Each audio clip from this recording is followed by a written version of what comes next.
जो श्लोक है, अभिवादनशीलस्य नित्यं वृद्धोपसेविनः चत्वारि तस्य वर्धन्ते आयुर्प्रज्ञा यशो बलम। मैं ये सोच रहा था कि क्या वास्तव में इससे तुम्हारे जीवन पर भी कोई फर्क पड़ा।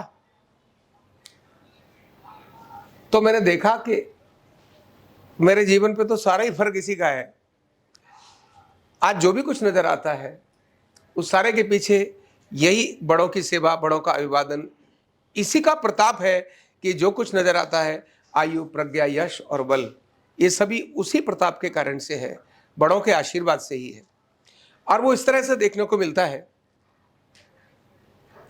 कि दो जगहों पर मैं अपने जीवन को अलग प्रकार से बिताया। एक परिवार में जहां हम जन्म लिया और एक जहां सामाजिक संगठन जहां पर हमने काम किया। दोनों जगहों पर अलग प्रकार से है। ये मंत्र अभिवादनशीलस्य नित्यं वृद्धोपसेविनः, ये मैंने 1994 यानी 1994 में पहली बार सुना, पढ़ा और उसको याद किया। लेकिन इस मंत्र का वास्तव में प्रयोग तो हमारे परिवार में ही होता था। ये हमारे खुद के परिवार में यह जीवन, ये जो मंत्र है, ये आत्मसात ही था। पूरे खानदान के अंदर ये आत्मसात है। क्यों? जो भी बालक पैदा होता है उसको सिखाया जाता है कि बेटा बड़ों के पैर छुओ, पिताजी के पैर छुओ, दादा के पैर छुओ, चाचा के पैर छुओ, बड़े भाई के पैर छुओ, बड़ी बहन के पैर छुओ। सुबह उठते ही उसने पैर छूने ही है। मतलब वहां का ये अनिवार्य कल्चर है कि हमारे घर में उठते हुए पैर छुएगा ही। नहीं छुएगा तो उसको अच्छा बच्चा नहीं मानते, मार पीट करके पैर छुपाते, चल बेटा पैर छू, जिससे उसका अभ्यास हो जाए। और बड़ों के पैर दबाना ये भी है, क्योंकि मैं देखता हूं तो पिताजी के पैर, कभी भी तो पिताजी से शाम को आते थे तो उनके पैर हम दबाते ही थे। दादाजी को तो हमने नहीं देखा, लेकिन दादी को देखा, उनके पैर दबाते थे। माताजी अभी भी जब यहाँ आती है हमारे घर में तो उनके हम पैर दबाए बिना सोते ही नहीं। बड़े भाई साहब भी बिना पैर माताजी के दबाए सोते ही नहीं। और हम भी बड़े भाई के पैर दबाएं तो, लेकिन वो नहीं चाहते, मना करते, लेकिन फिर भी हमको कभी वो संकोच होता नहीं। तो सदा पैर दबाने की परंपरा। और इससे बड़ी बात, और बड़ों का अभिवादन कैसा चीज देखी कि चाचा ताऊ में आपस में लड़ाई हो गई तो बच्चे, पिता के साथ लड़ाई होगी तो बुरा मानना चाहिए, उनको भी अपनी बात बंद करनी चाहिए। लेकिन ऐसा नहीं होता। चाचा और ताऊ के जो अपने बच्चे हैं उनके तो वो बेशक आपस में उनमें लड़ाई हो गई होगी, लेकिन ये बच्चे ताऊ के पैर छुएंगे और चाचा के बच्चे, ताऊ के बच्चे जो वो चाचा के पैर छुएंगे, वो नित्य प्रणाम करेंगे ही। माना लड़ाई बेशक हो गई हो, प्रणाम करेंगे ही, आज्ञा का पालन करेंगे ही, ऐसा क्रम रहता है।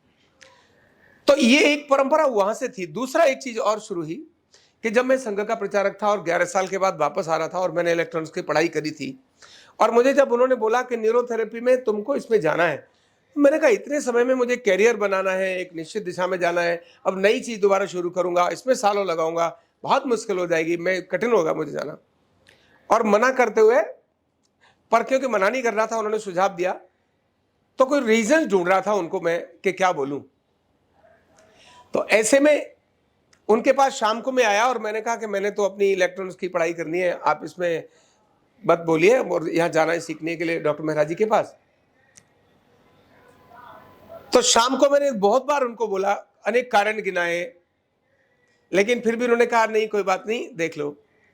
रात को मेरी जिंदगी की पहली वो रात थी जिसको मुझे नींद नहीं आई, और मैं उनको मना ही करना था कि सुबह आप रहने दीजिए, मुझे मत जाने दीजिए और मैं अपनी इस लाइन में चला जाऊंगा। लेकिन जब सुबह सही रात में सोया नहीं और सुबह 4 बजे उनके पास फिर से पहुंच गया, वो जग करके अपना तैयारी कर रहे थे, नहा धो रहे थे, जाना था, और उन्हें एक शब्द बोला, राम गोपाल, ये हिंदू समाज है, किसी को भूखा नहीं मरने देता, इसलिए यही काम करो। जब उन्होंने ये बात बोली उसके बाद फिर मैंने बाकी सारी बातें खत्म कर दी। मैं उस समय कह सकता था उनसे, क्षमा करना जी, आपके पास इतना ही समय था, अब मुझे काम नहीं करना, मैं चला।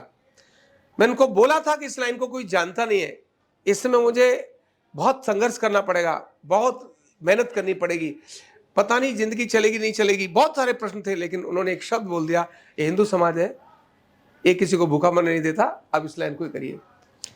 वह शब्द था, उसके बाद से कभी सोचा नहीं, केवल बड़ों की आज्ञा का पालन किया। मना कर सकता था लेकिन नहीं किया, और उसका ही कारण है, उसी का प्रताप है कि आज यह विज्ञान कहीं से कहीं है, और आज नाम है, मान है, सम्मान है, सब कुछ है, ये सारी चीज़ें अगर एक किसी कारण से है तो वो केवल बड़ों की सेवा, बड़ों की आज्ञा का पालन इसी से है। और जब ये बात व्यक्ति कोई करता है तो निश्चित ही अपनी जिंदगी में सफलता को प्राप्त करता ही है। तो मैं अपने जीवन को देख रहा था कि क्या सच में ऐसा हुआ, तो मैंने पाया कि हाँ, ये जो कुछ है ये सब बड़ों के कारण है। इसीलिए मैं आपको भी बार बार कहता हूँ, बड़ों के सेवा का कोई मूल्य नहीं है। बड़ों के प्रति विनम्र होना, बड़ों को प्रणाम करना, इसको कभी भी कॉस्ट से नाप नहीं सकते। इसका प्रभाव, उसका परिणाम बहुत अद्भुत होता है, जिसकी कल्पना भी नहीं की जा सकती। इसलिए सदा बड़ों को प्रणाम करें, बड़ों को नमन करें। आयु, प्रज्ञा, यश और बर अपने आप मिल जाएंगे। हृदय से धन्यवाद। न्यूरोथेरेपी का कंप्लीट कोर्स सीखने के लिए जुड़िए हमारे ऑनलाइन ट्रेनिंग प्रोग्राम से और जानिए करीब 100 बीमारियों का इलाज बिना दवा और बिना मशीन के। इस न्यूरोथेरेपी ऑनलाइन ट्रेनिंग प्रोग्राम से आप घर बैठे बन सकते हैं गवर्नमेंट सर्टिफाइड न्यूरोथेरेपिस्ट। रजिस्ट्रेशन के लिए नीचे दिए गए नंबर पर अभी कॉल करें और हाँ, हमारे वीडियो को लाइक करना, शेयर करना और चैनल को सब्सक्राइब करना बिल्कुल भी ना भूलें। धन्यवाद।